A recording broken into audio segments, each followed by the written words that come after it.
Now, when submitting the form, we need the value of our input fields. In plain or vanilla JavaScript, we can get the value of an input field like this. We call document.getElementById, pass the ID like username. This returns an input field. Then we'll access the value property, and with this we can get the username. But this is not how we should access DOM elements in React.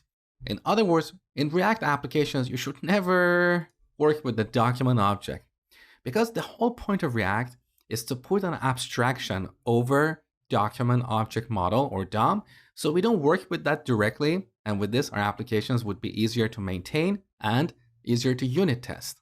But what if you really need to access a DOM element? In React, there is a way for that. In order to get access to this username element, we need to give it a reference. So first, in our component, we define a property. Let's call that username. And we set it to React.createRef. This will create a ref object. Now, here in our input element, we set the ref attribute to this.username. Now, when submitting the form, if you want to get that username, instead of working with document.getElementById, we'll work with this.username. This ref has a property, current, which returns the actual DOM element. Now we can access the value property and get the username. So if you really need to access the DOM, that's the way to do it. But when building forms, there is a better way. We're going to look at that in the next lecture. But for now, let's just finish up the discussion about refs. So as a rule of thumb, you should minimize your use of refs. Use it only when you know what you're doing. For example, sometimes you want to manage the focus of an input field. You really want to get a reference to that DOM element. Or maybe you want to work with animations or third-party DOM libraries. In those cases, it's okay to use ref, but don't overuse them just to make things happen.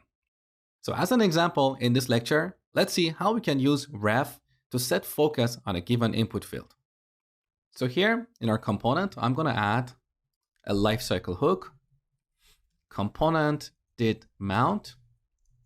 When our component is mounted, I want our username field to get focus. So this.username.current, this returns a reference to our DOM element, and then we'll call the focus method. Save the changes. Back in the browser, you can see our username field has focus. Now you may argue that there is a better solution here. So instead of defining a ref, adding a component lifecycle hook, and calling the focus method, we could simply use the autofocus attribute. So here's our input field.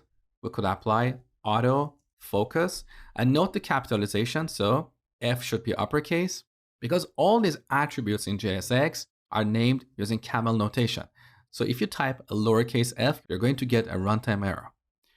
Now, we apply the autofocus here, and then to prove that this works, I'm going to comment out this lifecycle hook, save the changes.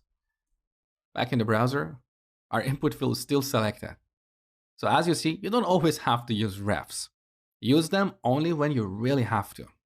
In the next lecture, I'm going to show you the proper way to work with input fields and get their value.